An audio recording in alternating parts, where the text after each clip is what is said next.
આસપાસ બની છે। જ્યારે આ અકસ્માત કેદારનાથથી 2 કિલોમીટર દૂર ગરુડ ચટ્ટીમાં થયો હતો। 7 લોકોના જીવ ગયા છે। હાલમાં દુઃખદ સમાચાર સામે આવી રહ્યા છે। આ ઘટના 12 વાગે છે। હાલ આ હેલિકોપ્ટર ક્રેશ થયું છે, જેમાં 7 લોકોના જીવ ગયા છે। ભગવાન આ લોકોની દિવ્ય આત્માને શાંતિ આપે તે માટે હંમેશા આપણે પ્રાર્થના કરીએ છીએ। તે પ્રમાણે કોમેન્ટની અંદર તમે ઓમ શાંતિ લખી શકો છો અને આ લોકોને ઓમ શાંતિ પાઠવી શકો છો। નમસ્કાર મિત્રો, વિડીયોમાં તમારું સ્વાગત છે।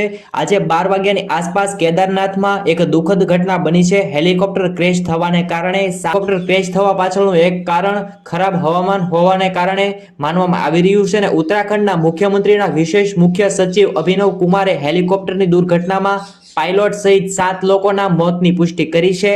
આ હેલિકોપ્ટરમાં આર્યન કંપનીનું હતું અને હેલિકોપ્ટર ગુપ્તકાશીથી કેદારનાથ માટે ટેક ઓફ થયું હતું। આ સમયે હેલિકોપ્ટરમાં પાયલટ સહિત 7 લોકો સવાર હતા, જ્યારે અચાનક હેલિકોપ્ટર ક્રેશ થયું અને 7 લોકોના મોત થયા છે। અને પ્રાથમિક તપાસમાં ધુમ્મસના કારણે આ દુર્ઘટના ઘટી હોય તેવા સમાચાર અત્યારે સામે આવી રહ્યા છે।